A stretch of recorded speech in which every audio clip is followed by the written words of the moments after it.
You're listening to Real Radio, the nationally trusted name in real estate investing. We dig deep to discover investors' why in real estate. If you want to skip all the BS and get in investors' heads, you're in the right spot. Be one of the thousands to check out realradio.com.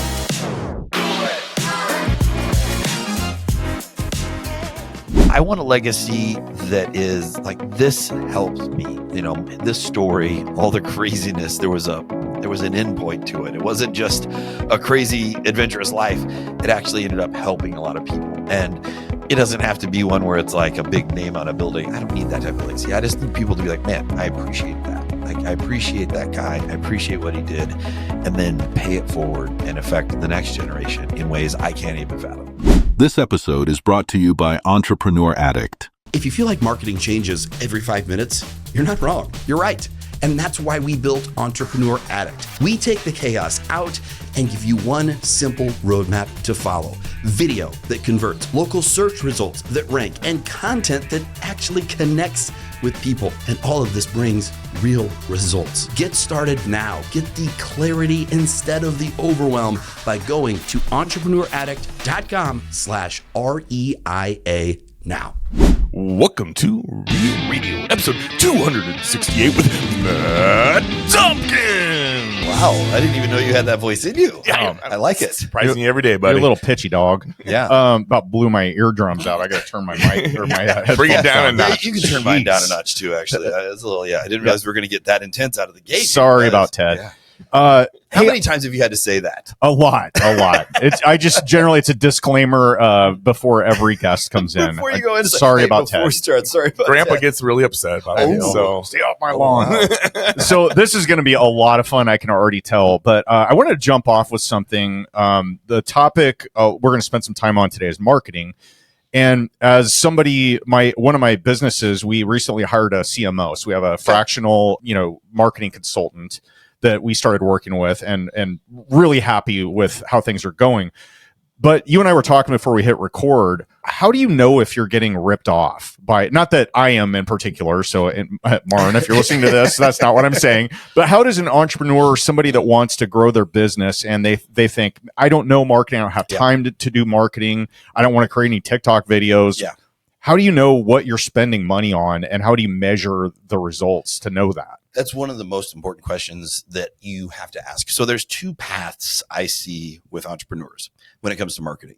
There is either I am going to hire somebody and I'm going to usually spend a good amount of money relative to the company, but I'm going to spend a lot of money. I'm going to invest in this because marketing, I don't understand. It's overwhelming in the age of the algorithm, understandably so. So they hire somebody and they typically get ripped off. That is the norm. I hate to say that, but it's why I became passionate about marketing in the first place, is that so many of our clients came to us with that same story of, I'm spending $30,000 a month on Google ads, and turns out they had the wrong page. And it was just sad. And I felt like I was a part of surrounded by snake oil salesman types in my own field. So there's that path. And then they usually give up and they're like, I'm not going to do anything then. I got ripped off every time. I don't see results. The other path is I'm going to try and do it all myself. I don't have money to hire somebody, so I'll do it myself. And usually you end up in the same result. They get overwhelmed, they're frustrated, and they just give up, right? And they don't do anything. So both paths lead to not doing anything. So I would say trust is the biggest thing. I mean, trust is what we're going for with marketing in the first place. It's important to understand, and I'm glad you hired a CMO in the first place. Marketing is the most important thing in business because marketing touches every phase of your business, how your receptionist answer the phone, how you treat a client or somebody who has turned you down, left you and not going to work with you, how you treat them, that interaction. That's how everybody ends up perceiving you. And marketing is all about perception. So you can control that narrative in your content and everything you do. But as far as not getting ripped off, if you hire somebody, there are a few red flags you can look for. Are they explaining things to you in a way that you can understand it? Because like a 5-year-old, just explain it to me like I'm 5. We say that all the time. I mean, but that's good. That's a good thing that you're asking, you're holding them accountable on, because it's really easy with all the acronyms. You've got SMO and then, CMO and all, you've got the different titles in my CRM and everything. You throw all these all the bells and whistles. Social media, they act like, when I say they, I mean the marketers act like they wrote the algorithms themselves. Right. when they failed basic college math like the rest of us, okay? Like they didn't, all right? It isn't complicated. They make it seem so complicated because that makes their role seem like it's important. Like you need me. I'm not going to explain this. You're not going to understand it. So when it comes to like Google Analytics, when it comes to understanding SEO and local search and AI search and your Google business profile, all the 17, I don't know how many social platforms there are. Facebook, Instagram, Grindr, is that one? No, that's not one. Never mind. OnlyFans is no, that doesn't count. You get my point. There's a lot. It's too much. And so it's easy to overwhelm somebody with, you can't do this yourself. Pay me lots of money. So the trick is just hold them accountable. Do they speak to you in terms where you understand what's going on? If they don't, then pressure them on it. Like, listen, I don't understand this. They can explain it to you in a way you understand. Trust me, they can. They're not doing it intentionally. So they don't do it. It's by intention. That's a red flag. Another one is reports, is demand reports. See the progress and follow the basic measurement tools we have. You have your leads, qualified leads, and sales conversions, right? That's it. So how many conversions are you actually getting? Set goals. I mean, you could use whatever operational system you want, whether it's traction or scaling up, whatever you want to choose. Find a way where they're reporting weekly, monthly, and quarterly metrics, and you're getting reports. And then I hate to say this, but you have to read the reports. So that's another reason you have to understand it. Like, I think part of our goal with Entrepreneur Addict, and we'll talk about it a little bit, is like we want to help educate people, even if you're not in the weeds. It's to know enough about what's going on to know you're not getting ripped off. Because if you don't know, I mean, knowledge is power, right? It's like, if you don't know, that's what they prey on and that's what they look for. So hold them accountable, really the bottom line, through reports. Make sure you understand those reports, have them explained to you, like, hey, I want to have a meeting. I want you to go over this with me so I understand it. And then when things are performing and clicking, like, you can hand it off to somebody else. It's not like you have to be in the weeds on this, constantly paying attention to SEO results and keyword ranking. That's not what I'm suggesting. But in the beginning, the first 6 months, I think it was like John Barry, local attorney here. He said, "Oh yeah, his billboard guy. Yeah, he's big billboard guy. He's watching all of us. Yeah, everywhere he's we go. Everywhere. I love John, but there's a lot of billboards. But anyhow, I mean, good looking guy. So hey, I mean, I would probably do it too if I had the money. But no, he had a joke that's kind of not a joke. He goes, yeah, the trick with SEO companies is you hire a new one every 6 months, because the first 6 months it's going to be amazing, right? And like, so trust me, there is a 6 month, a 12 month, and an 18-month plan. There's long-term organic growth, which you want to go for, because that's like real estate to your investment portfolio. It'll pay off dividends in the long term. It won't cost you anything, but you have to have short-term results too. So they're built in there. They're layered together with Google ads or whatever.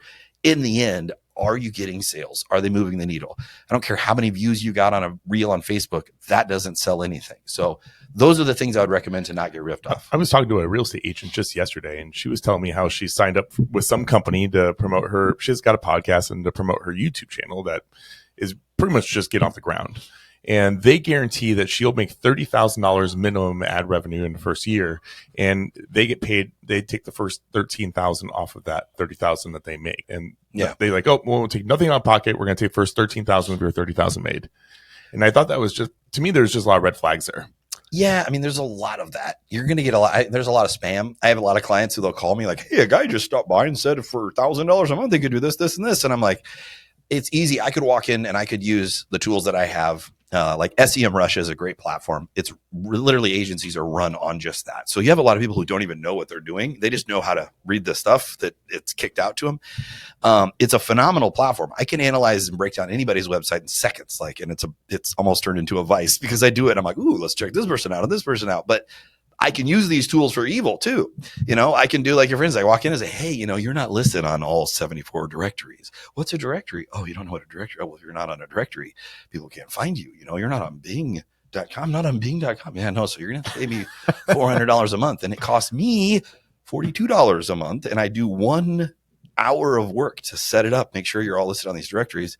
And then I don't have to do is to set it and forget it. So now you're paying me $400. You're paying me what, times 12? I don't do math, but like, it adds up over time, and I'm not doing anything. It cost me $42 and my time, an hour, and that was it. So it's easy for me to use these tools for evil, and I will tell you, and I promise I do not use them for evil, but a lot of marketers do, and you get a lot of that type of thing. So if it feels like a red flag, it likely is, and if it doesn't feel right, doesn't pass the smell test, then ask questions, poke and prod. And I will tell you, like, happy to put my contact information out. Like, if you have questions, ask somebody you trust.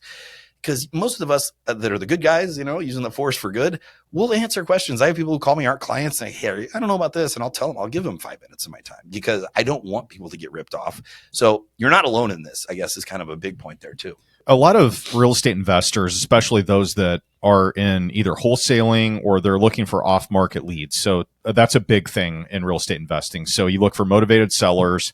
They maybe are in a situation in life where they have to sell. It's not like, oh, I'm kicking it around, I'm going to put it on the MLS. There's a whole subset of real estate investing where they target people that have motivation to sell. So they're going to be more flexible on price. They need to sell quickly, stuff like that. Yep.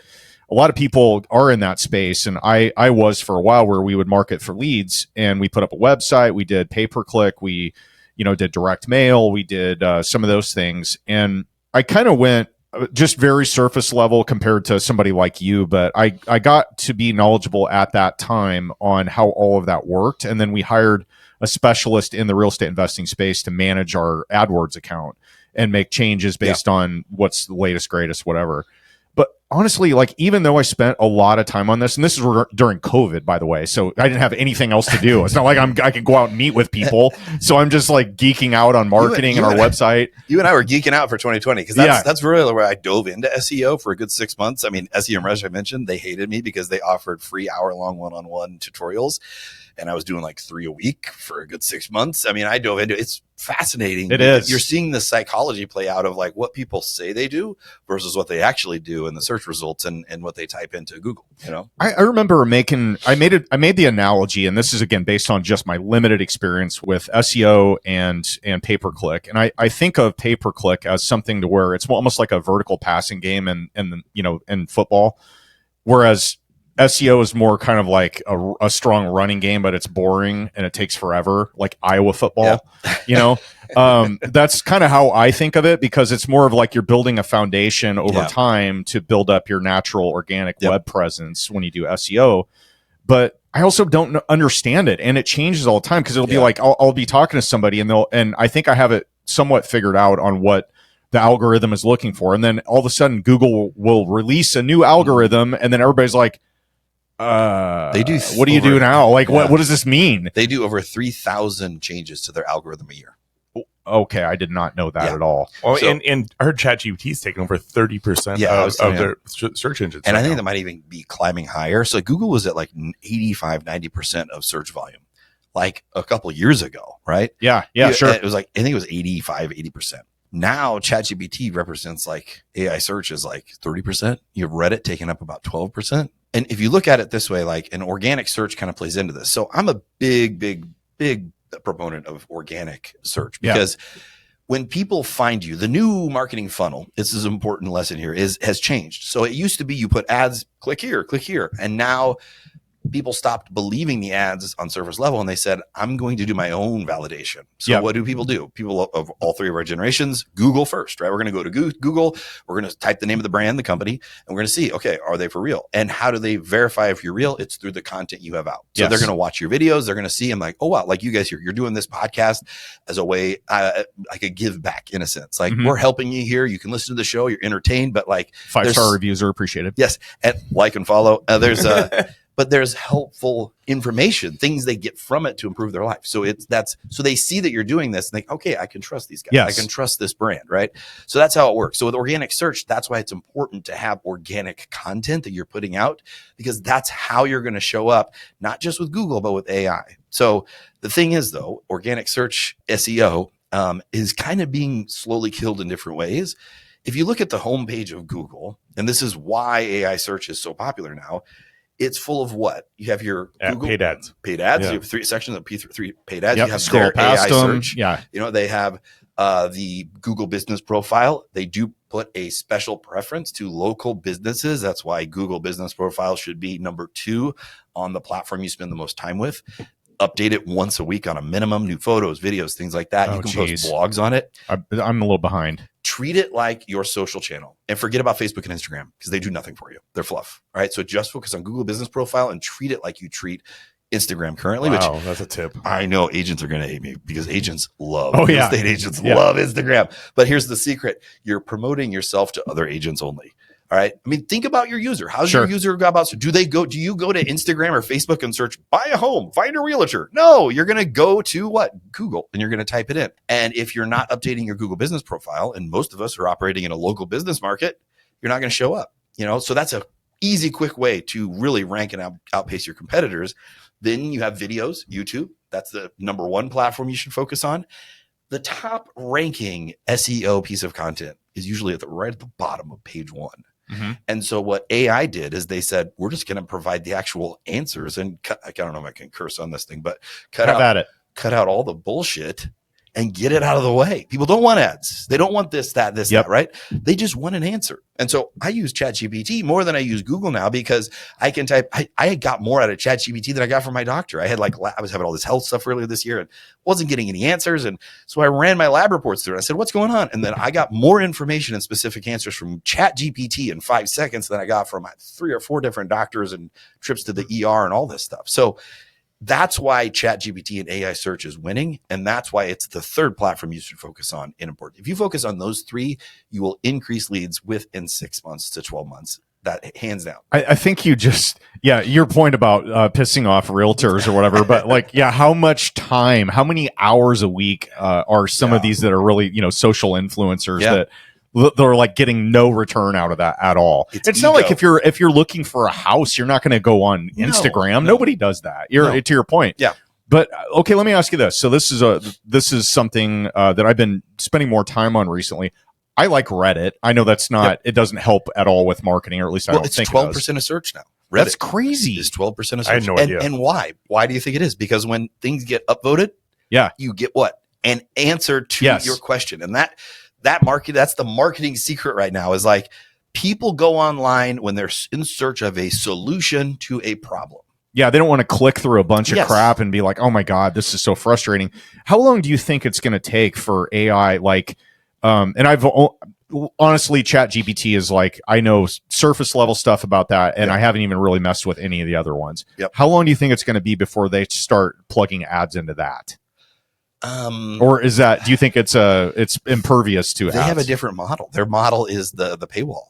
Yep. I mean, they have they have a subscription based company, and they're already raking it in because the free model is open sourced, so it didn't cost them anything. I mean, that's a good point because Google gets a lot of their money from advertisements or from me and you spending money on paper. Now they have a higher end. It's like $200, $300 for the next level of ChatGPT. Oh yeah, well, so we have I'm gonna admit something embarrassing. So I don't know if you know this, but you can give your ChatGPT a name. So my name's Charlie with an I. You can give it a female or male voice. I chose a female voice. Very nice. And I can't count the number of nights that I've been going down rabbit holes in full conversation with Charlie. This has come up so many times, just so you know. Has it really? Yes. Okay. And I'm on my bed and I'll wake up and it's 3 a.m. and I'm like, oh my God, I need to change something in my life. This is not normal. But ChatGPT is wonderful. I hate to say this because I was a Gemini fan from the beginning, but it's just superior in some little ways that are important if you have a team. So ChatGPT Pro, their workspace, you can share chats with other people within there. That's phenomenal. You can't do that on Gemini. Yeah, we do that all the time. Yeah. Yep.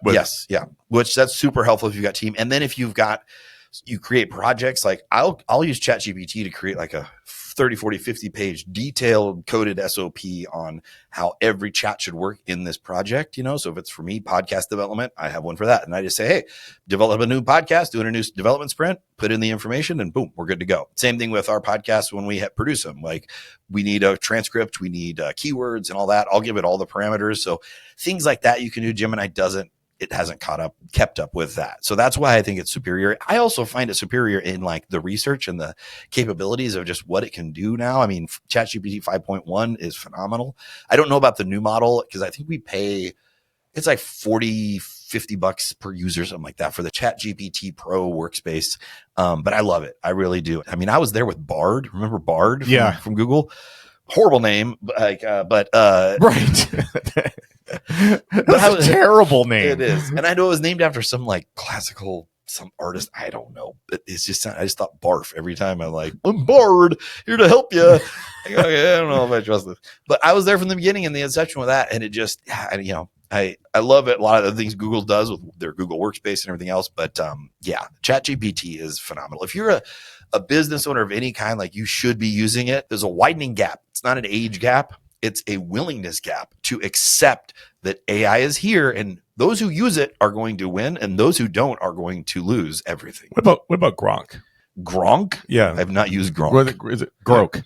Is it Grok? I thought it was Gronk. There's a few like Gronk used to be a football player. That's Gronkowski. Grok. Yeah. That's what we're talking about. The Patriots? What?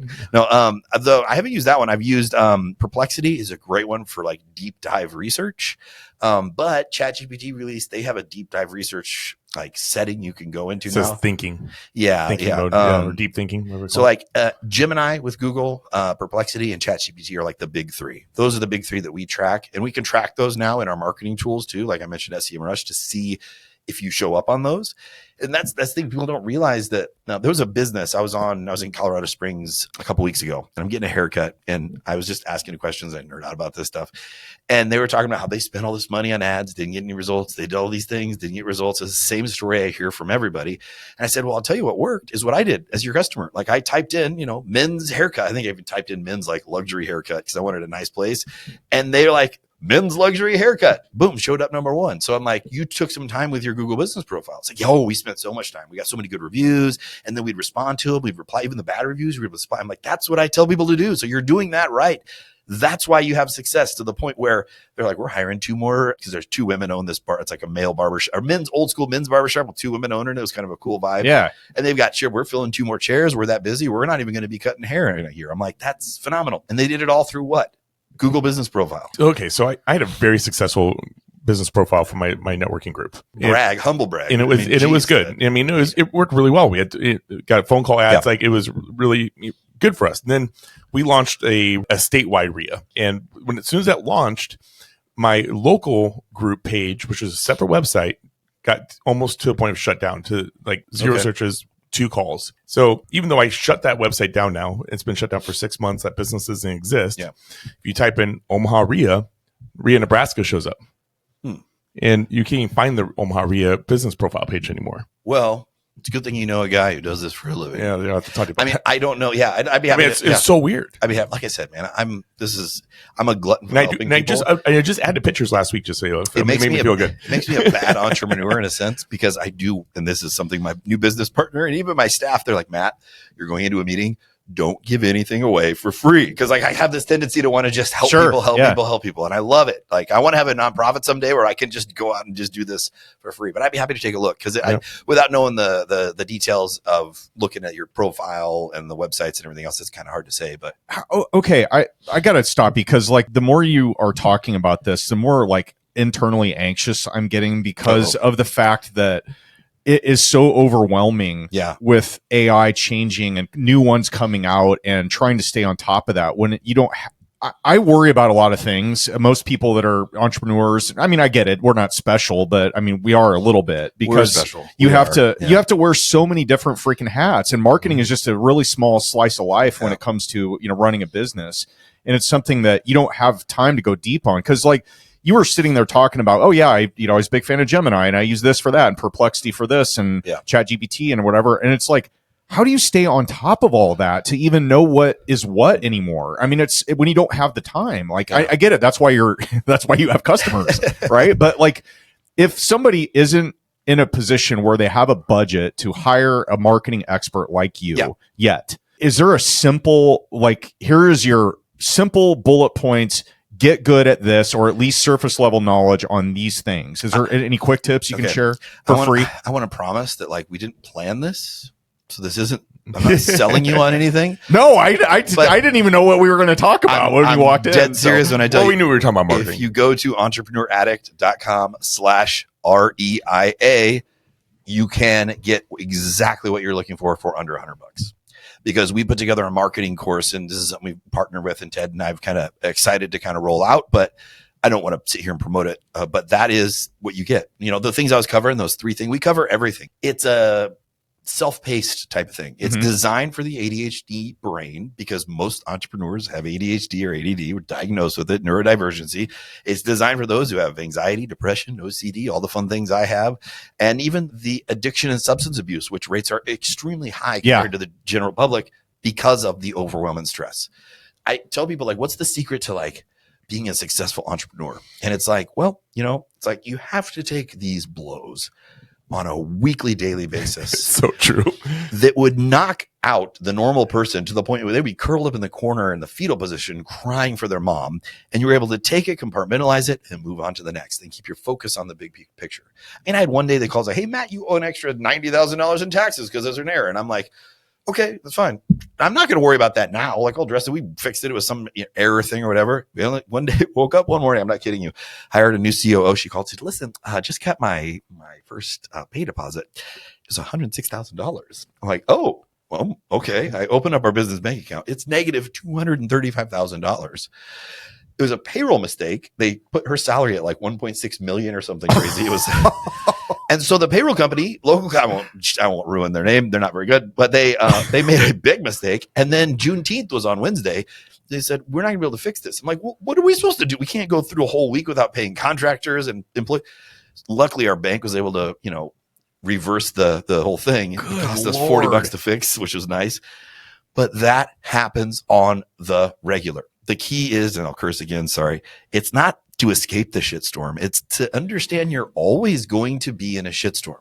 So you have to learn to live in it, and you have to learn to like it, appreciate it, embrace it. That's the secret to being a successful entrepreneur. Well, we joke about every Friday. You usually have something traumatic happen. Either Fridays are not good generally for me. I don't know why, but they're not good. You had Molotov cocktail bombs thrown at apartment doors, or fires. Are they targeting you or no? Yes. Okay. Yes. Well, maybe, I don't know. Yes. I'm like, I don't know if I want to be sitting here.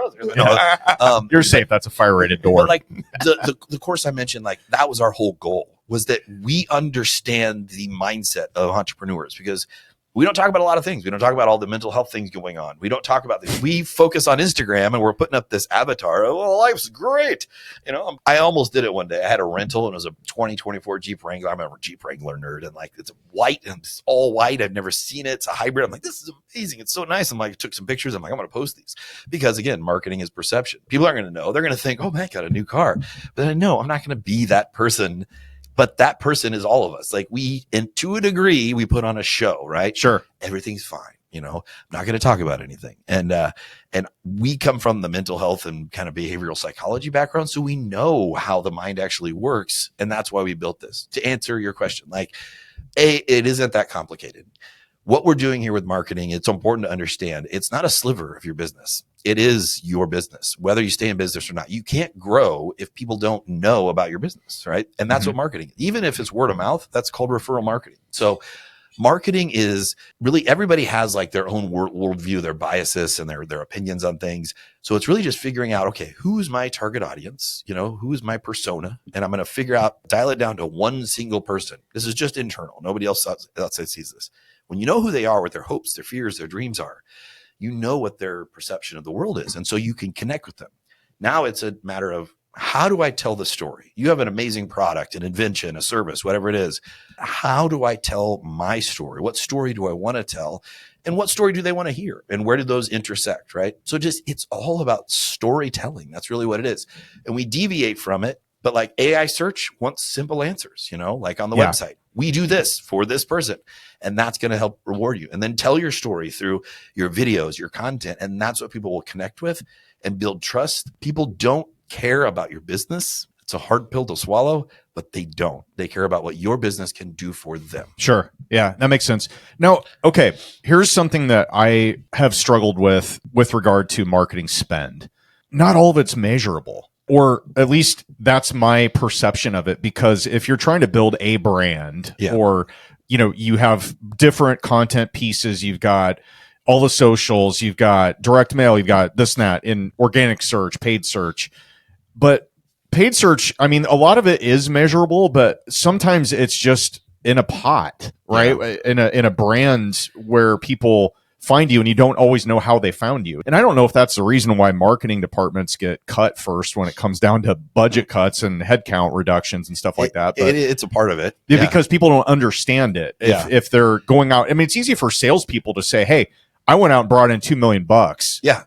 Like that's measurable. Whereas marketing, it's like, well, we had our sales team was more successful or my business was more successful, but I don't know if that's a result of this money I'm spending on marketing or is it the salesperson that's a killer. And they all should work in combination with each other. I mean, marketing's job is to support sales. That's the responsibility. So know, like, and trust. That's the job of marketing, right? Discovery, getting people aware of it, and then building that trust where then the salesperson steps in and he doesn't have to sell. It's already closed deal, right? And this is kind of a typical story is that businesses get in that position and then they cut marketing because they don't understand it. It seems complicated or they don't see the clear results. Yeah. And marketers, we sometimes do a job of overcomplicating how we explain things and we don't simplify it in a way that a C-suite executive is going to understand, which is more bottom line. Like, what's the return on this? Show me the clear path, right?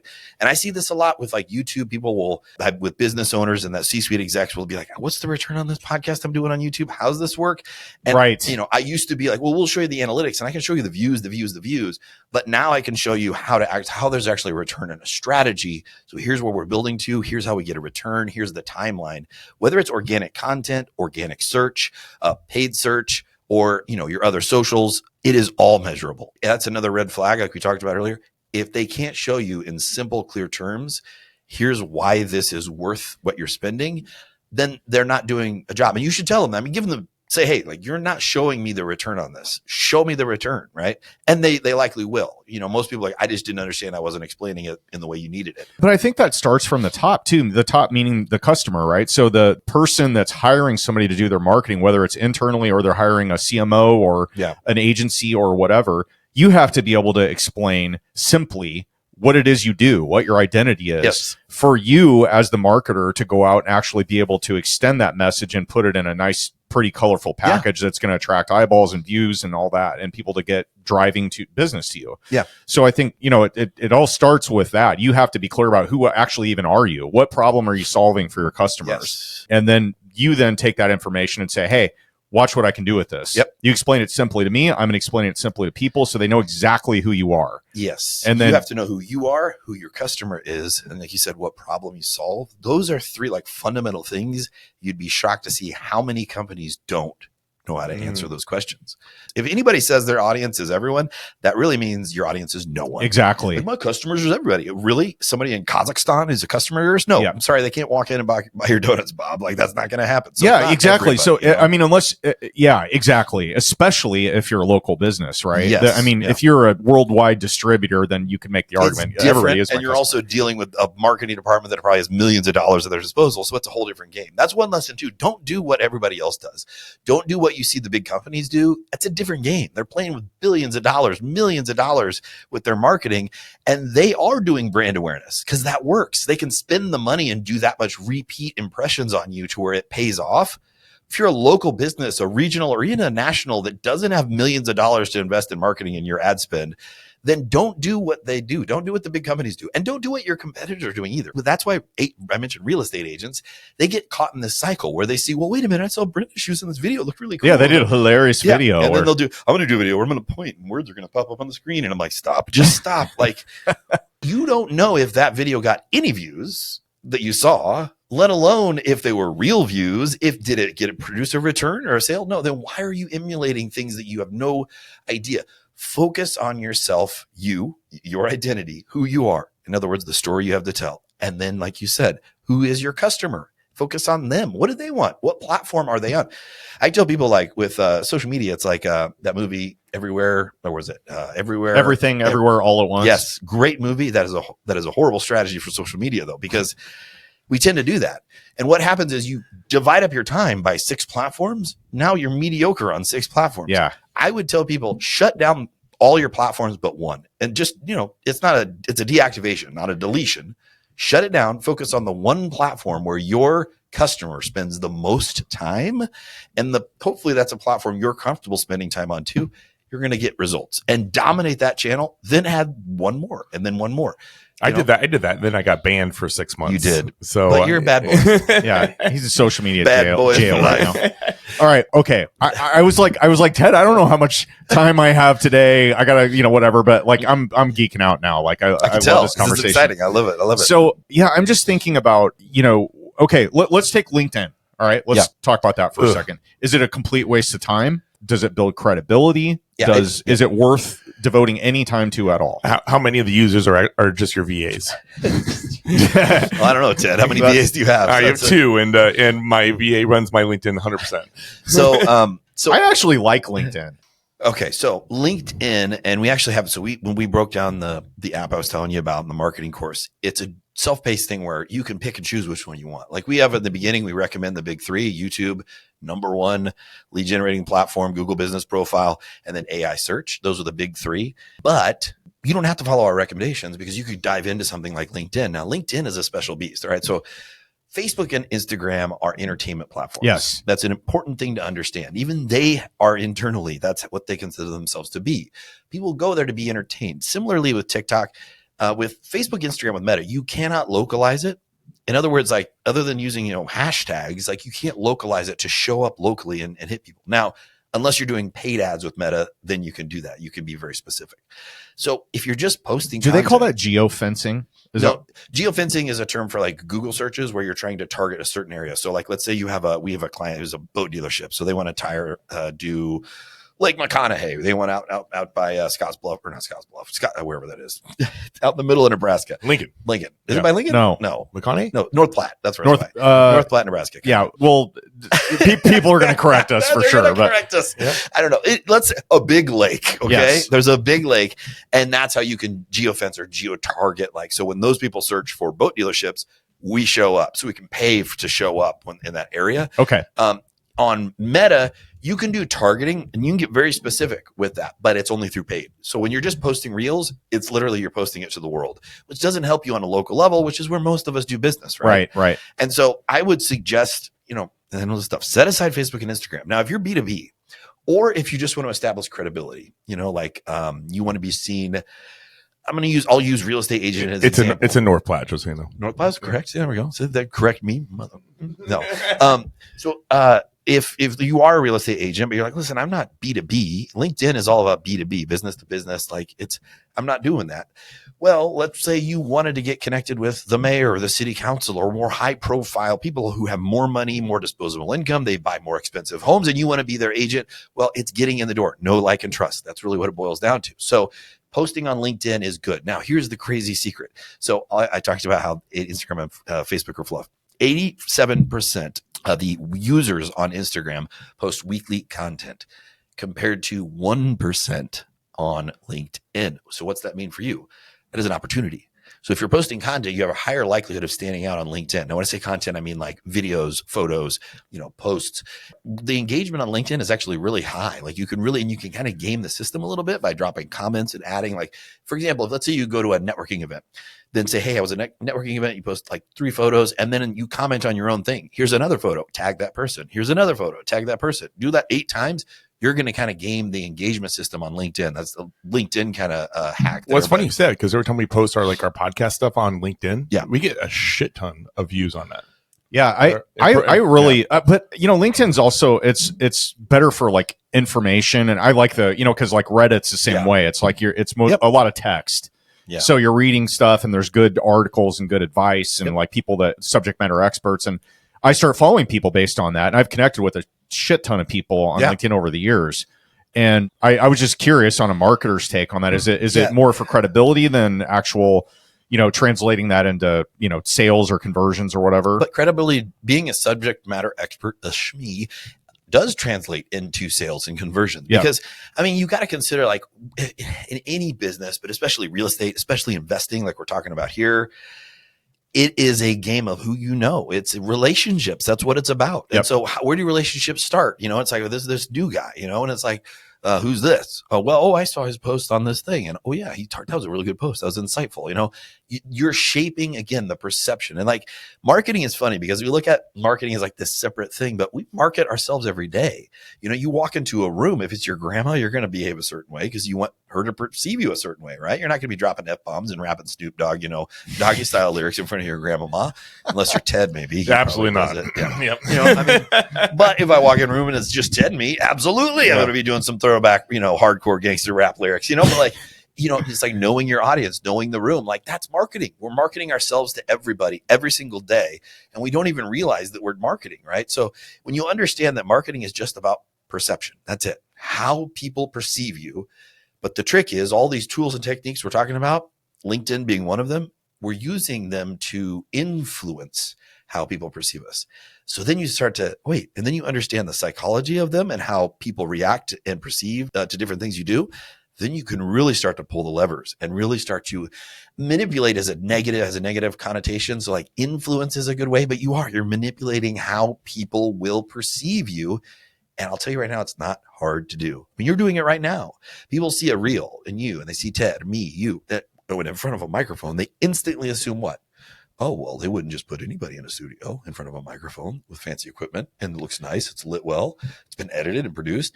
They must be what? Credible. I'm going to trust what they say. It's that simple. They don't even have to watch the video or the reel. That's the crazy part. I talk about all the time with having a networking group. You create a networking group with whatever you want to be known for. All of a sudden, you're the man. Yes. Like that's a scary question to ask yourself. What's the one thing you want to be the go-to for just your business, for your career, for whatever?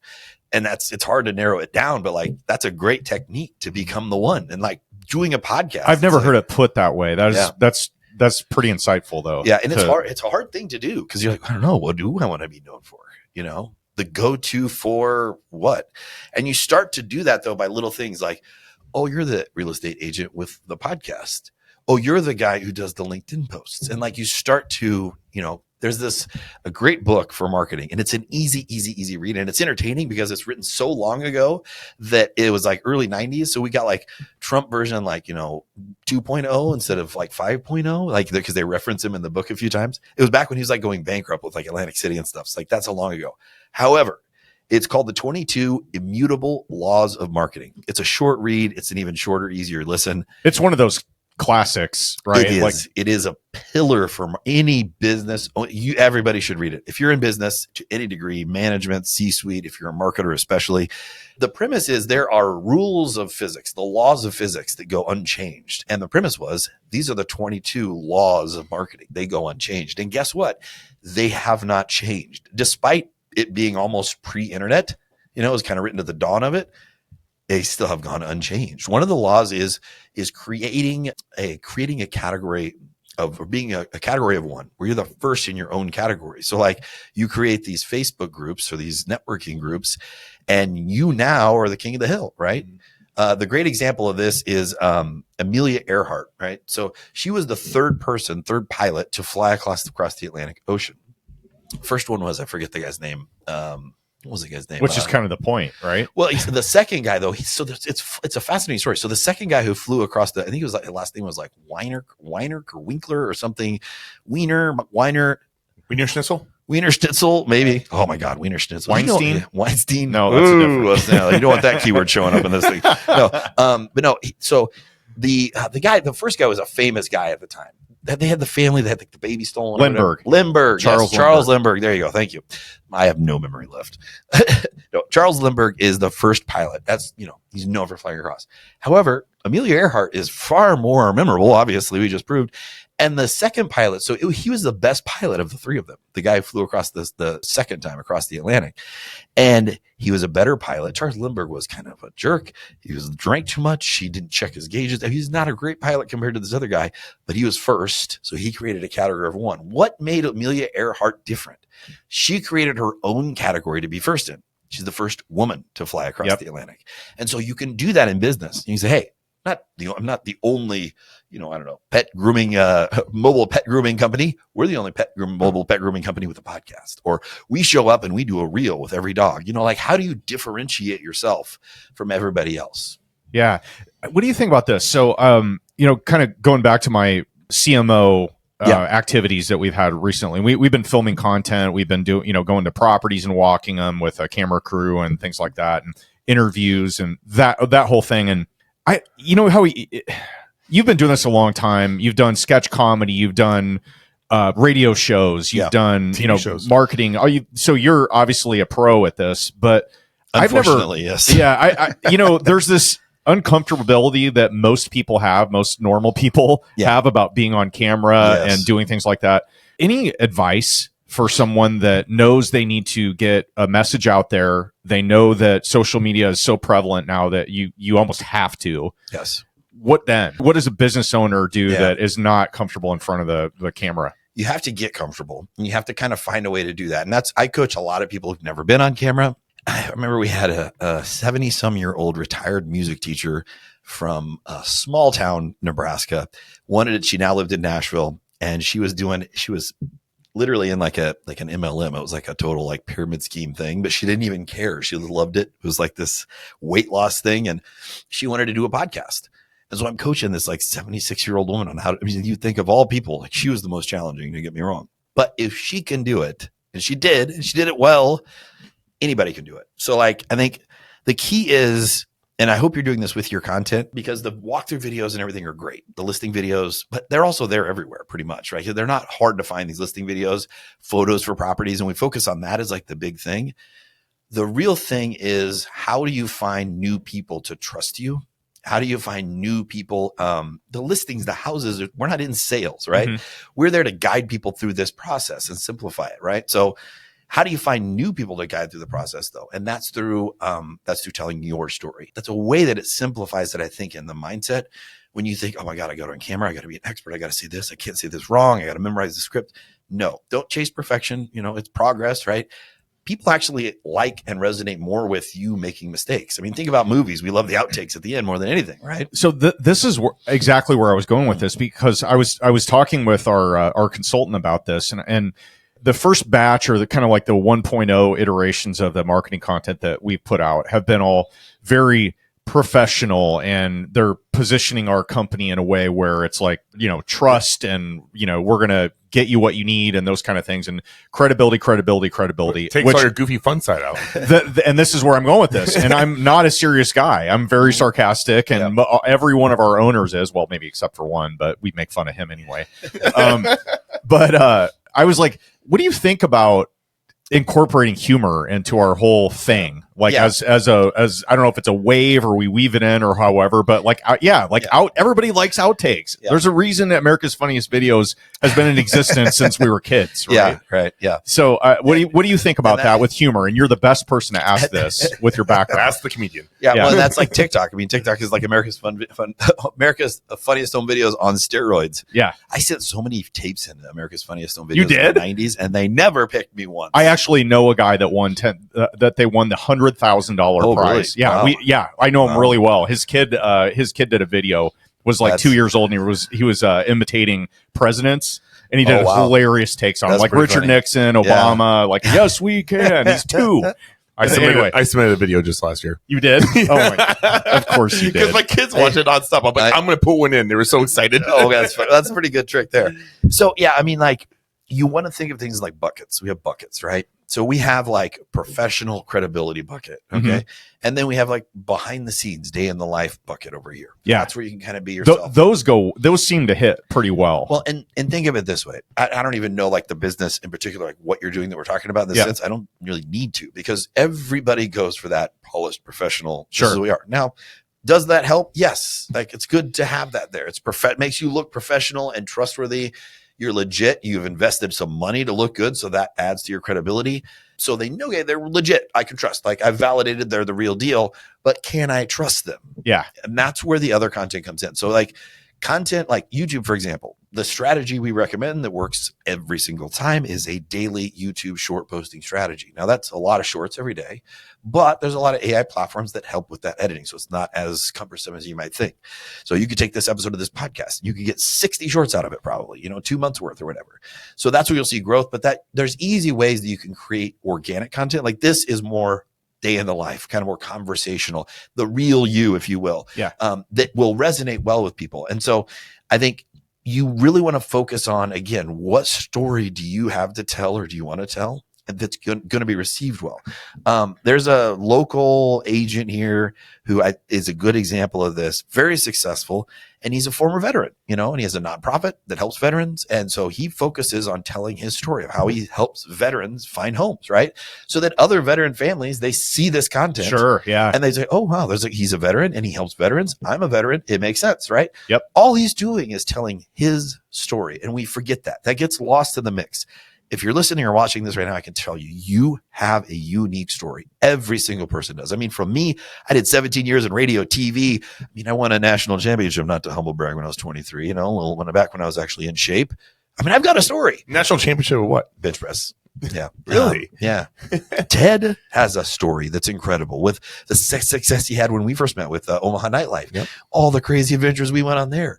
I know for a fact you, a man of success with all the different adventures you have some crazy stories. I mean, apparently Fridays are a good day to find crazy stories. He was a bartender in those nightlife days too. I mean, yeah. So I mean, you've seen it too. So every single one, even your producer, he's younger. He has story. All of us have unique stories, and they are to be told, and we mute ourselves. And so getting in front of the camera is easier when you think, oh, all I got to do is talk about me and just be myself. I got, honestly, when you just said that about the guy that was helping veterans and having them latch on, and then you said you need to tell your story so that people can relate to it, because there are so many people out there that have your similar story where you're desperately trying to find a way to get out of the rat race. And I got chills when you said that, because like I've never ever on any content that I've ever put out, I don't think, talked about why and how and and I didn't even think of that other people might be, that might grab onto what I was saying. Like, are you, what I mean? Like, I don't know. I'm having my own moment here. Well, no. It's that was really powerful. Like how you put that. Yeah. It's a good moment to have. Like, that's a moment of clarity right there that you just had, where,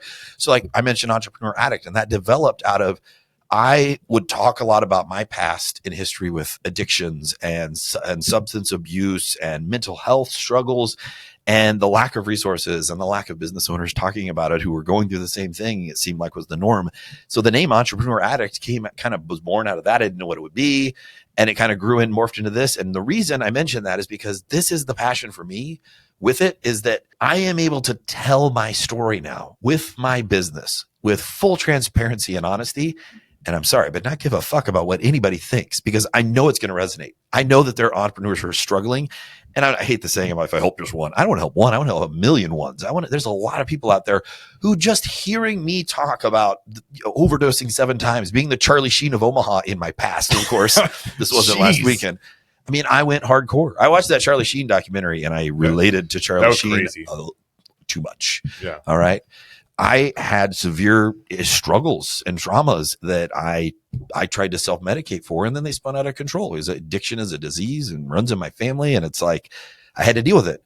And I did. And I'm in a good place now. I'm in a great place now. And part of that is that I'm telling my story now. My story is that. And that's through Entrepreneur Addict and our business ventures. Before, it was kind of like I felt a little cut off. And I had business partners in the past like, hey, like, not everybody struggles with mental health, dude. You don't have to talk about it all the time. And I'm like, and I literally said to me, like, fuck you. Do you know the analytics? Do you know the data? Everybody suffers from some mental health something, right? Yeah.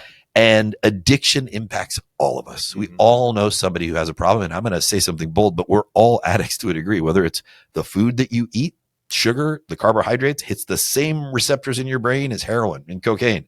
Sugar is more addictive than cocaine. And they've proven that. Like, so we all have our vices, and that's not to shame you. That's to say, we don't have to hide them. We can talk about them. And so that was my moment of clarity, was like, man, like, I want to do this and I want to help people, and I want to have a business model where I can help people with marketing, but also talk about this real shit and not like keep it buried over here in this box, Now, you talk about your comedy background for a second. You've been on 8 radio stations? Did I get that right? God, a lot. Yeah. I've been on a lot of, and TV. Sirius XM nationally once. So I was broadcast nationally once, and then a lot of local radio, I think 7 local radio stations. So 8 in total. And then we did the first ever sketch comedy TV show. It was like guerrilla style produced, and nobody knew it. Was so good. And it was kind of like Adult Swim before Adult Swim. Oh, really?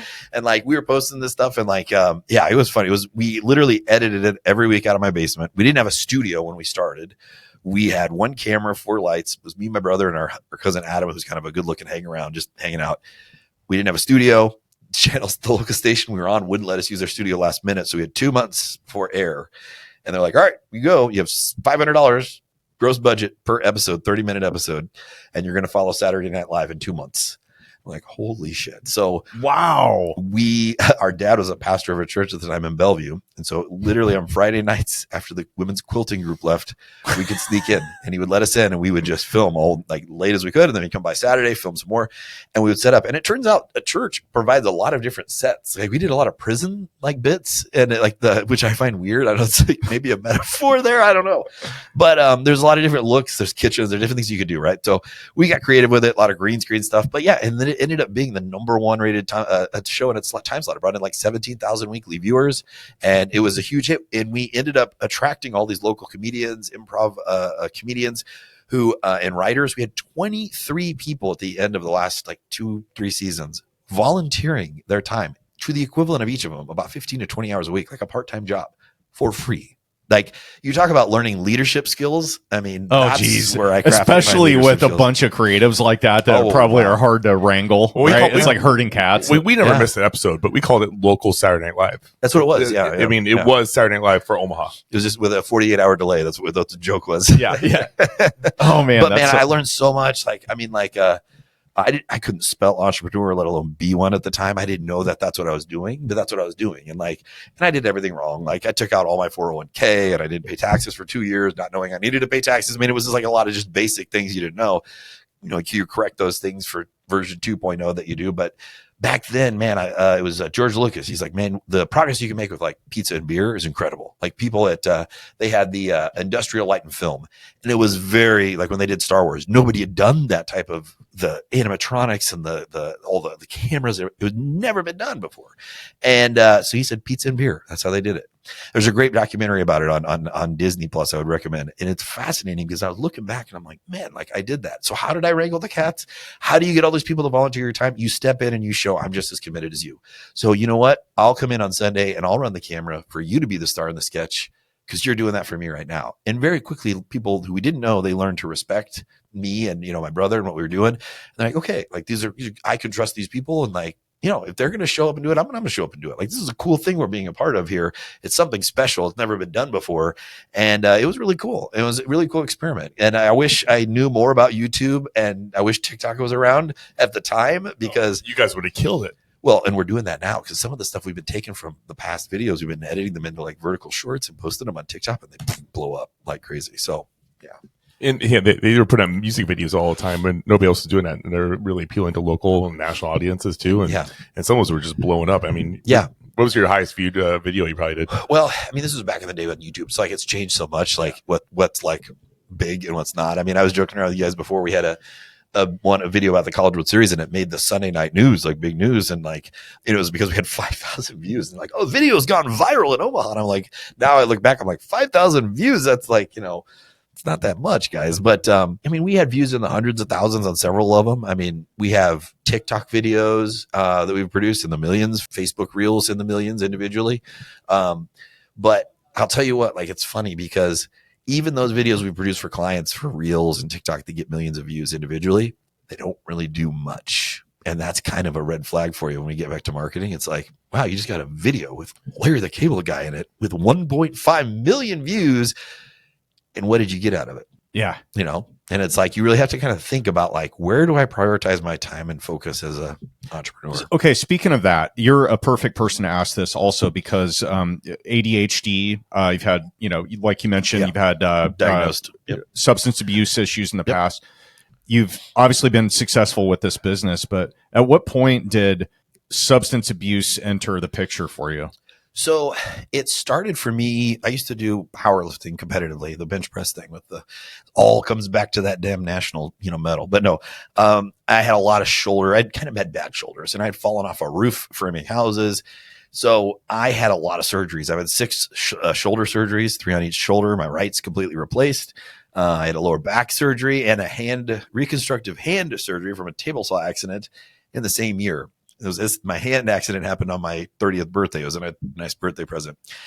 And so I was prescribed a lot of oxycodone by a doctor who then, it turned out, loved free concert tickets. And I worked at radio stations. We had free concert tickets. And the more tickets I gave him, the more oxycodone he gave me. So it was kind of an unspoken arrangement, and you get hooked fast. And I didn't know anything about addiction. I didn't know anything about opiates or any of that stuff until I stopped taking them. And then you get sick. And then the moment there's the switch where, oh, I'm not taking these to feel good now. I'm just taking these to not feel sick. Mm-hmm. I just want to be a normal person. And the withdrawals that you go through with opiates and amphetamines is another one that's really bad. But opiates in particular, it is brutal. It is just, imagine every sickness you've ever had at the worst degree, all combined into like a 3 to 5 day period with no sleep. It's just agony. So I went through that not intentionally. That was it was like 2011-ish when that started. Got married in 2012 and then went through a few years of trying to get sober, relapsing, not knowing anything about how to get sober. And I finally, my sobriety date was January of 2016, because that's when I had an naltrexone implant that blocks the receptors in your brain and allows you to not get high. You can't get high even if you take it. That can't get high. What? And really? It's FDA approved for alcoholics as well. For alcohol, it numbs. I saw someone in 60 Minutes about this. Yeah, it's harder to get drunk. You can still get drunk, but it mainly for alcoholics, it blocks the cravings. So you don't have cravings for alcohol. So naltrexone, it was a gift, because for 9 months I couldn't relapse, and that's what I needed. That was enough time to break away from it. And I didn't really go through the recovery process though. So then it kind of came back to haunt me, because I hadn't really dealt with all the reasons why I was using emotionally, you have that turn where I'm taking it for physical pain, switch. Now I'm taking it for emotional pain, And so I never really dealt with that. I had a lot of unresolved issues from childhood, stuff. We all do. And so then it kind of came back in other forms where I'd like a little bit of this, a little bit of that. I mentioned like the cocaine phase. It was like, a little bit of this, a little bit of that. I mean, we've all had these phases, right? And so now I'm in a place where I have taken the time extensively to deal with my broken self. And it's something I'm very proud of, because most people don't want to deal with their own shit. I didn't want to for most of my life. But when you do, it's like you finally get this, it's a sense of, you realize wisdom is a virtue. You learn how to use it. You learn just the beauty that you see in the pain and the suffering in your life, let alone the actual beautiful things in your life, is just incredible. Well, I think the challenge too is everybody's so it's a shame thing too, right? When you're addicted and you don't want anybody to know because you're afraid of judgment and you feel like crap about yourself anyway. But in actuality, if you actually confront that and deal with the underlying issues and you share that, then everybody loves a redemption story. Oh yes, right. So it's like there's a huge opportunity there for validating the things that you're going through if you actually tell people, because like you said, everybody struggles with something. Everybody's an addict in some way, shape, or form of something. But it is amazing how many entrepreneurs that we've interviewed, in kind of what you're saying, that have gone through addiction. I would venture to say it was a pretty substantial amount that publicly talk about it. Yeah. That they've been sober for X amount of years, but their addiction is now their business. Yes, that's true. There's that danger too. So how do you mitigate that risk? It's tough. It's crazy, because like Entrepreneur Addict, if you are an entrepreneur, you are by definition an addict, because you place your business above everything in your life, including your own personal health and wellness. And I consider that an addiction, right? And I can tell you firsthand, it was striking. This second iteration with the TV show was kind of like it was like a great experiment. It was amazing, but on a business front, I didn't know what the fuck I was doing. So it was just like, it wasn't until I got out of that, I went back to radio. It was kind of like going back to an abusive relationship. And I'm like, it'll be different this time. It wasn't. and I'm like, you know what? I'm going to do this. So it started and it took off. I mean, we went from 38 grand in annual revenue to 1.7 million in like 3.5 years. It was insane. It was during COVID. Everybody needed content. So I'm a nerd. I've got ADHD. I'm reading every book. I told you, I was reading 8 books a month. I was into it. And not many people are that, I was hardcore about learning the systems. We're doing traction. We're doing this, all this stuff. Right. And, it was a trap I ended up building for myself, the business, not even realizing it. And it's crazy how much it almost identically mirrors the trap you build yourself with addiction. Nobody sets out to be an addict, And if you think to yourself now, like, well, am I an addict? Well, if you have to ask, you probably have the answer is probably yes. And that's not a bad thing. It's not a bad thing. The hardest thing though is admitting that you're in a trap to yourself and that you need help. Business owners, and they get in this trap where I don't have the cash flow to step away, which may be true. If I step away, the business will crumble. That is false. I will tell you firsthand. I stepped away. I thought that was true. And the business ends up doing better because there's no longer the bottleneck. You're removed. You need to let your team step up and thrive. If you're an entrepreneur who is too hands-on and does everything, your team likely has some trauma. They don't want to step up and try, right? It's like you get a limited version of them. So removing yourself and saying, hey, this is why I hired you. I need you right now. I'm going to do this. And trust me, they'll step up. If you ask for help, maybe 1% of the population will actually say no. People will say yes. Now, some people will get scared. They'll run away. I lost some friends. I had one person I thought was like a sister to me, and she didn't know how to handle it. She just disappeared. And that's going to happen. And it sucks, but there are people who will step up. My business partner, Lance, he flew in for 3 weeks on his own dime, his own hotels, everything, to step in to help me with my company while I focused on myself to get help. there are people who will help. And if you don't have people in your life, there are professionals and there are treatment centers and go to a meeting, go to whatever it is you need to do to find someone who can at least point you in the direction of getting help, because it's like this ego thing. It's tied to our pride. We're like, I'm a business, I'm going to get out. And again, we have the avatar out there that's like, we're perfect.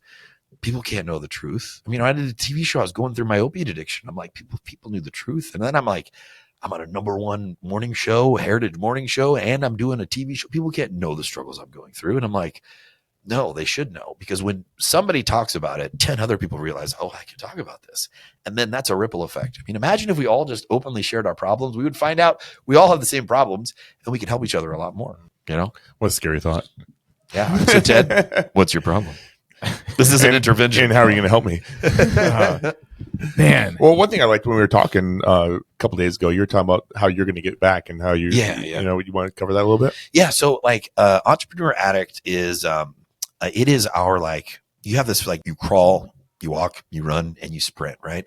So we're in the crawl phase. Like, we just launched. It hasn't even, well, I guess by the time this episode airs, it will have publicly launched. So it would just launched. It is live. It has been in the app stores for a while, but it was more of a soft launch. And so I know Ted's going to be promoting it as one of our partners. We're working out with this, and we're excited about that, because our first course in there is this marketing course that we talked about. Is really fundamental, but what we want to do with this when we get to the sprint phase is really cool. So a nonprofit arm of this, you know, this funds the business, gets things rolling. The nonprofit then becomes, the nonprofit's name is the Midwest Mindset, which is just a simple approach of how we all operate here uniquely in Omaha, of helping each other, even our competitors, without expecting anything in return, which produces the highest return of all in business.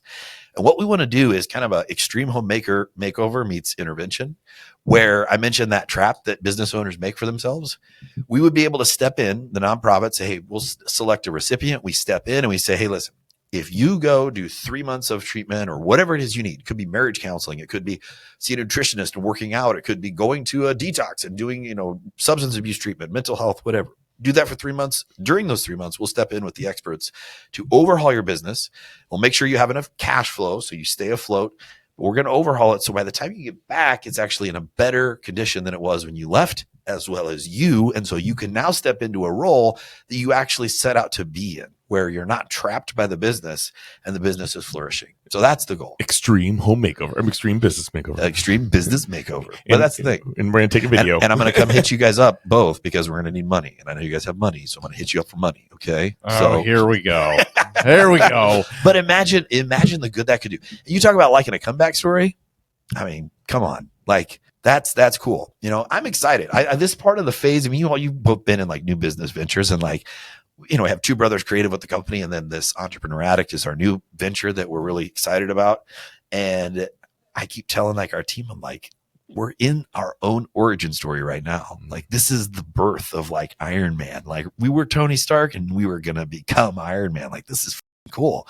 And like, they don't geek out on this maybe as much as I do, but I think it's pretty awesome to see where this could go, to know where this could go 10 years down the road. It's kind of a gift to plan that. You probably have that same thing as an investor, I'm sure, like, and Ted, like, where you can kind of see things, where the possibility that other people can't. That's kind of a gift of entrepreneurs. That's exciting. And then to help all the people. And then, you know, I mean, obviously I'm going to get all the women and the accolades too. So it'll be nice, you know. I kid. I like to be sarcastic too. I love it. Well, Matt, everybody listening to this right now, I think is getting a ton out of marketing. I think I'm going to probably replay this 3 or 4 times, maybe throw it in the chat GPT. Maybe I need to revise the book I'm writing to add some more content in there, but maybe I'll talk to you and see or if you just want talk to me. to put a forward in there. Yeah, there you go. But speaking of forward, we do have a section we call Failing Forward. And hey, this is nice. That was like actually really good. I'm like impressed. And you both took it so seriously.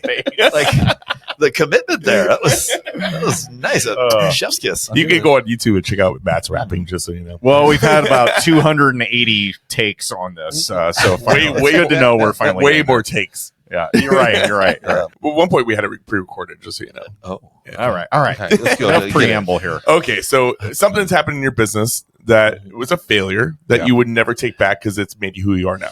A failure in my business that I would never take back. Well, we had a new product line. We released this thing. It was like it was called the brand box and the easy box, and they were like mainly for real estate agents, to be honest with you. And they're like $1,000 package was the first one, and then $1,500. So we're trying to hit like more of a lower price range. And I loaded this thing with like way too much content. I mean, it was like probably $5,000 worth of content for $1,000. And it was a good lesson to learn because, man, we had a lot of inquiries. We had a lot of new business, a lot of things come in, but then all of a sudden, like, what's our profitability here? And we were losing our ass on all of these. And these clients that would pay $1,000 or $800 a month would take up more time complaining. And that's not the color I like. And like, well, you don't have a brand guide. You told us you like blue. It's blue. You're paying $600 a month. Come on, lady. What do you want? I mean, so it was a big lesson in like, well, you have to be able to accept when you've had a bad idea that didn't work. And I had to do that. But then also you have to apply that to what you're doing. And then that was we need to screen better clients. And like, if we're going to do this type of client, you can't be everything to everybody. Right. Hey, let me ask you something. Do you at all get involved in pricing conversations with customers? Like, is that part of what you recommend? So if somebody to your point, you have a $5,000 thing that you're selling for $1,000, knowing that people are going to be high maintenance that come in. Do you ever recommend that for your customers where you're like, look, you should really double or triple or quadruple your price? I mean, pricing is a whole separate like conversation, and it's fascinating. There's a couple really good books. I can't remember off the top of my head, but like I've done some deep dives into it, and it's really just keep it simple. Like people want you to tell them, okay, what is this worth? And they're going to believe it. Value-based sale, I would say don't do a cost-based sale with anything where it's like, okay, this is how much it costs. I want to make 30% and this is it. Value-based, like if you create the narrative and the story, you're creating the value. Like this is worth this much because Burt Reynolds once sat here and farted. Oh, okay. Just think how much this chair's worth. Yeah. Oh, wow. Oh man. If Burt Reynolds farted in it, maybe. So yeah, Ted definitely has. So, but keep your pricing simple. Like, having 3 tiers is a simple thing psychologically. People pick the middle tier. So then what do you want that middle tier to be priced? And there's a lot of different incentives, tactics, and things you can do with pricing. But I would say one thing is like, don't price it too low. Like I did that in the beginning. I gave that away the farm. Like it's like, and it came back to bite me in the ass. And we lost clients. And then, we would be doing free stuff, and it influenced the entire mentality of our team. We got up to, 16 members at one time, and they're like, oh, we're doing stuff for free. So they be doing stuff for free for clients and that we didn't even know about. And then later we had clients that would fire us, that dropped us. And I'm like, wait, everything's going great. Like, what was the issue? Exit interview. And they're like, well, this thing that, Julia did for us, they misspelled every other. I'm like, wait, this thing, Julia, what is this? Like, oh, I just thought I'd do it. It was the extra thing they said they wanted. I'm like, oh, Jesus. So now we did something for free, and the client fired us over that free thing. Like, we are literally shooting ourselves in the foot here. And I didn't even know about it, like, and as their supervisor. So yeah, keep it simple. Tell people, give them like one option, no more than 3, and price it how it needs to be priced. You're going to get a lot of no's, people sticker shock. But if you can tell your story and justify the value in their eyes, you can sell it. That's the job, the sales job, right? Yeah. Yeah. Well, that's so interesting because when it comes to like when we started pricing out the RIA as our networking group, the sponsorships, it was the same thing. It was like the original pricing was $100 to be a sponsor and you got a booth. And I'm like, oh man, that's way too cheap. And I created these packages, and like I think the top package at that time was gonna be like $500. This was 5 years ago. And then I was listening to 10X by Grant Cardone. And so I'm like, oh man, you know what? I'm gonna do a $3,000 package. Nobody's gonna buy that one. Well, then fast forward, it's one of my most popular packages right now. Yeah. And then so now I'm like, you know what? I'm going to 10X it again. I'm going to offer some exclusive packages now and offer a naming rights package. And I already had an advertiser who's like, oh, I'm interested in that $25,000 naming rights package. Can I give you, this is an easy, quick story. So I used to play in a band with my brother. He played the drums. I was the lead singer. We did like AC/DC tribute shows. It was pretty fun. Back in my wilder days, we did a reunion show in 2020 and it about broke me. I was like 2 songs in. I'm like, how did I do this? Anyhow, we used to play gigs. We'd play 4 hours a night, bring all of our own equipment. We would play at all these just dive bars, $300-$400 a night. Mm-hmm. There's like 4 of us in the back, like $100 a per. Like, this is dumb. And like, we were going to play in Grand Island at this new place called the Roadhouse. And like, you know what? I'm just going to charge $1,200 a night. And I did. And he said, oh, gee, $1,200? Like, yeah, man, it's a show, dude.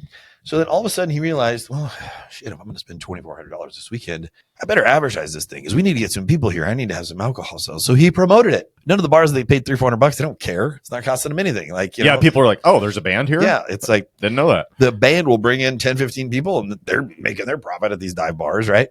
So he promoted the shit out of it. And next we play the show is packed. big bar made $6,000 that night or that weekend. And he's like, dude, when can you come back? And we're like, oh, so it literally, that's a value-based sale. Know your worth too. Know your right? worth. Yeah. And like stand by it. Like I made that mistake. And part of that's the ADHD. I want to please everybody. And the overwhelming fear of failure and disappointment with people you care about, clients. It cost me a lot. And it's still something I'm working on to this day. It's a challenge, but know your worth and stick to it, man. Cause like you did $25,000. If it's worth that, if you want that, then price it at that and let people have sticker shock.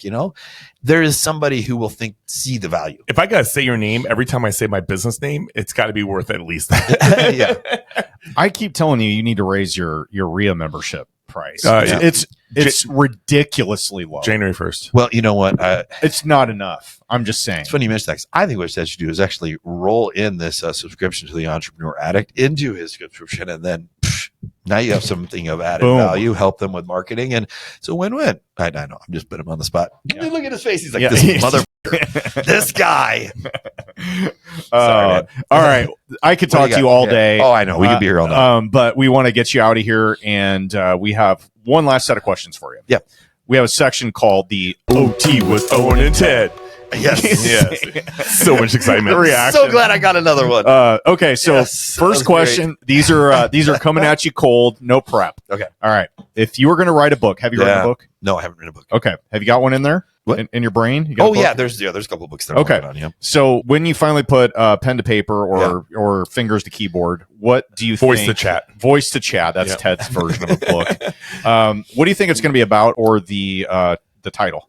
The title's going to be, working title is 28-year-old blue-haired Brazilian model from Utah.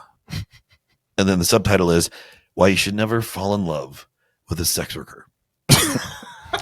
No, I'm kidding. But I'm also not. That's a true story. And that was the beginning of my broken journey. I wouldn't call it that. Wow. I'm messing with you. But there was a blue-haired Brazilian model, 28 years old, that I'm grateful for. In Utah. That I'm grateful for, because it was a horrible experience. Cost me over $50,000, but it was worth it. That sounds like it should have been your failure forward.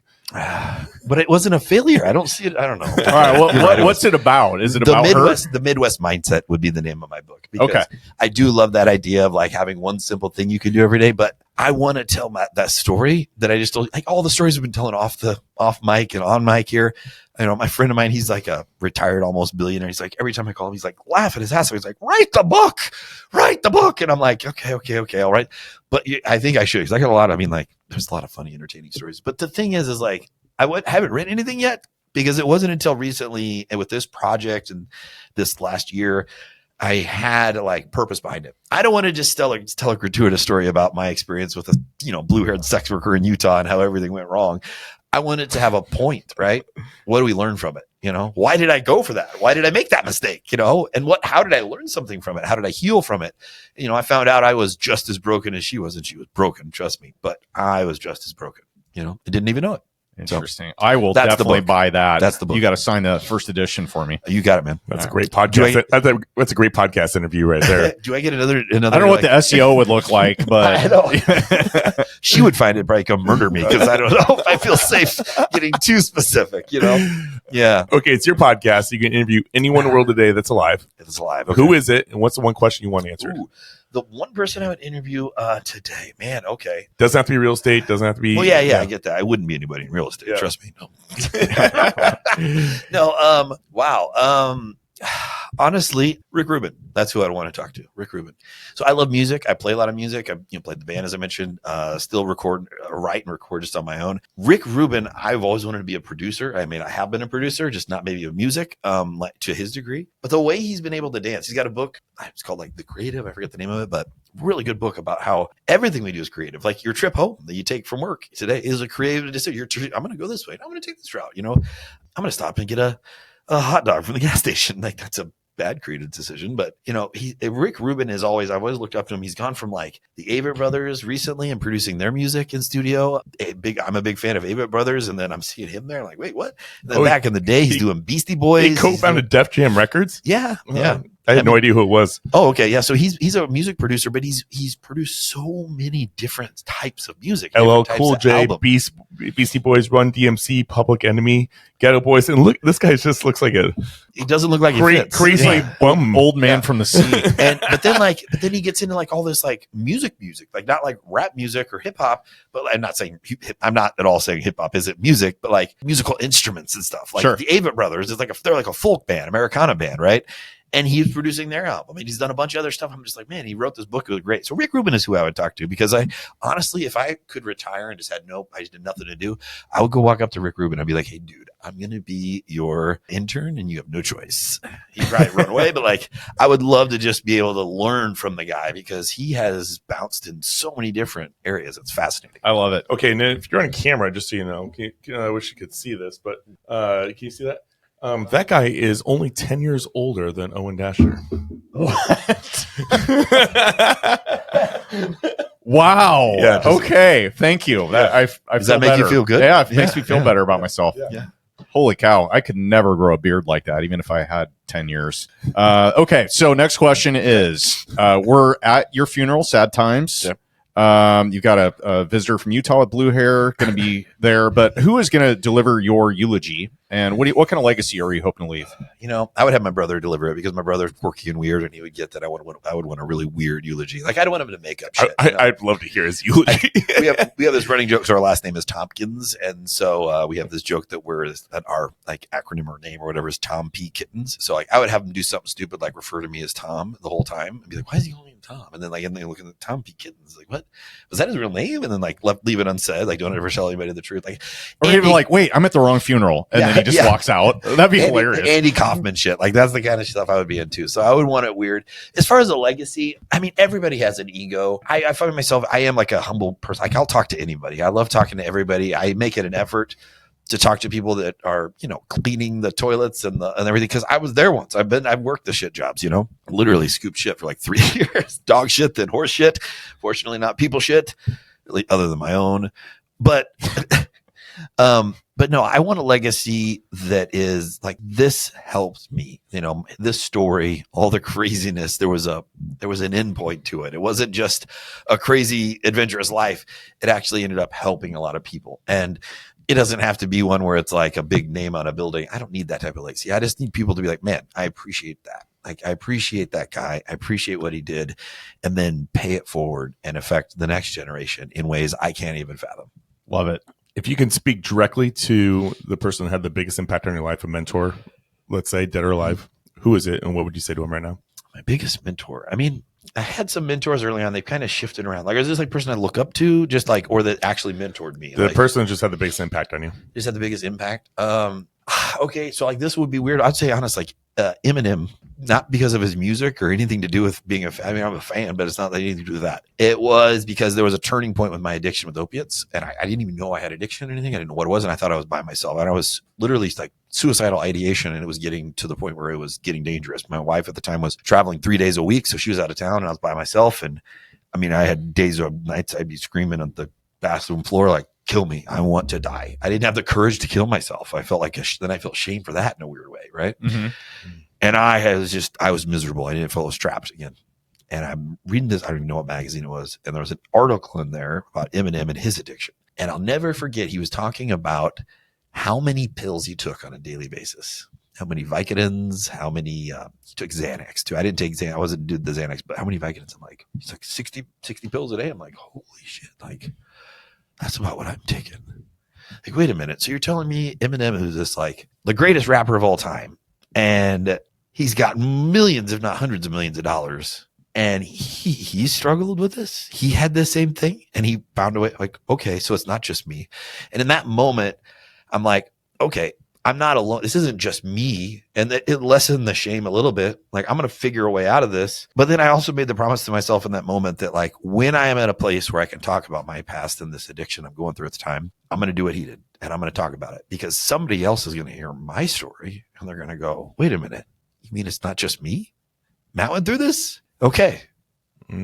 That's deep. Yeah. That's like deep, that. man. All right. Well, let's end on a lighter note here. How can our listeners support you? Are you looking for anything right now, customer wise? What are you excited about? Yeah, I mean, like entrepreneuraddict.com is our website. You know, the first challenge is you have to be able to spell entrepreneur, which right. That's a tough one. And EA wasn't available, I bet. No, yeah, EA Sports. It's in the game. We have the EA marketing framework, which is the Entrepreneur Addict marketing course. And like I mentioned, entrepreneuraddict.com/REIA. You can get in there and check it out with our partnership. But you can learn about us there. I would encourage people to subscribe to us on our YouTube channel. Honestly, that's probably the biggest thing people could do to help us out. We've got our podcast called The Entrepreneur Addict, which is where we focus and talk about a lot of these things I've been sharing here, but in more detail. Lance as well and the co-host it with me. So subscribing to our podcast on YouTube, just search for Entrepreneur Addict and visit us on the website with the same name. And Lance is also a podcast host, isn't he? Yeah, so he hosts a podcast too. One of our clients is, well, they're now CoStar. So Matterport was our client. Then they were bought out by CoStar with homes.com. So now CoStar is our client as well. So he hosts a podcast with them called Consumed. And this is a podcast where he is all about things from the consumer perspective, which is where, if you're a real estate agent, really any business owner, you should be focused on, like, again, the user perspective and not just our lens. And so that's what it comes from. You know, you're consumed by this, but also you should be focused on the consumer side of this. And so, yeah, he's got a podcast through, it's called Consumed. You can subscribe to that as well. When you get somebody to buy into our podcast like that? I mean, I think apartments.com could really use us. We're taking offers. Yes. Well, Matt, thank you so much. I mean, it's funny to think about. I mean, probably 2005, 2006. That's like 2006. You guys reached out to us and allowed me to come on your radio show. It was fun, man. And so I get to come on Thursdays. I got to tell people what parties were going to be happening in the city. Yeah. And then, that blossomed to a relationship that we're here today. I had no idea about all your addictions that you were going through back then. Yeah. Well, I hadn't hit any then. Like Okay. it was like 2010, 2011 is when it really started to kind of. That's when I stepped out of that business. Yeah.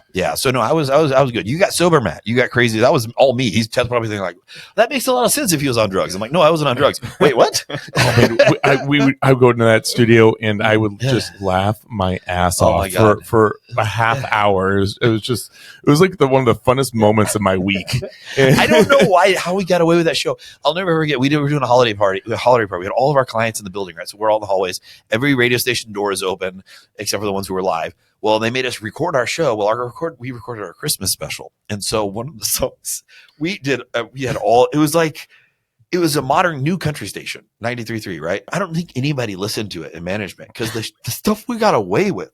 We took the song I Saw Mommy Kissing Santa Claus and we just beeped out Kiss. It was like, I saw Mommy kissing Santa Claus, and it's blasting out and the clients are walking in and like... And that was like the most like mild of the comedy bits that we had. I mean, it was, and I don't know how we didn't get in trouble with it. Well, it was fun. The infamous Eminem says the FCC won't cancel me. Is that one of his lines? Yeah. But I mean, those are some fun times. Fun. And then I got to do that, and then I got to do some comedy TV show on KXVO back then too. Oh yeah. And between the two shows, I mean, I was living my best life, being able to go hang out with all these great people. But it's all about those connections you make at any point in your life. You gotta stay humble, stay true, and keep those connections, because you never know, you could be sitting down at the table with that person 15, 20 years later. And I'll be honest with you too, man, like credits to you both. I mean, I know we just met, but like, I've learned a lot about it. It's been fun hanging out with you, but like and him telling me about kind of his success in business when I was doing this, I'm thinking like, oh yeah, well, Ted's in real estate and we work with real estate agents. This is a perfect opportunity. I didn't realize the degree of success you had, so, I mean, congrats to yourself. I mean, you've built some pretty incredible success stories, and like he's talked you up quite a bit. So that means something to me. So, I mean, you got a lot to live up to. Ted's really set the bar high for it. Well, he doesn't say anything nice to me, so that's good to know. That's true. Yeah, he just told it all to me. He says it for me. You're not supposed to say anything about that. Yeah, it's embarrassing for me. But with that, Owen Dash, should we see us out? On behalf of Rio Radio, Aiden Bear, and Ted Kosh, Big Ted. I'm Owen Dashner, and you've been listening to Matt from Addiction to Redemption, and also some marketing. Tompkins. Sign off.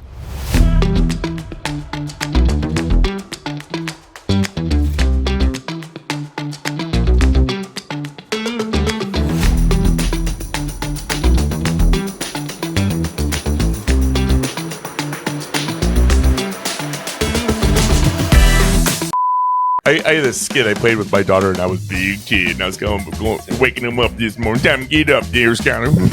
Is it Kosh? Yeah. I've been saying Cash my whole. Well, I always just played it. Why don't you correct? I hate it when people do that. Why doesn't he just Why call don't you himself just- Ted Cash? Like, that's the I coolest name ever. I taught the Cash, family, I'm yeah. like, you guys just want to be Cashes instead of Koshes, and they voted no. So we have 2 companies, Kosh Money Properties, Kosh Money Investing. So we just always Cash, don't care. Cash, it's awesome. I agree. Yeah. Come on, Brady, man. If I make a reservation, I say Cash. All right.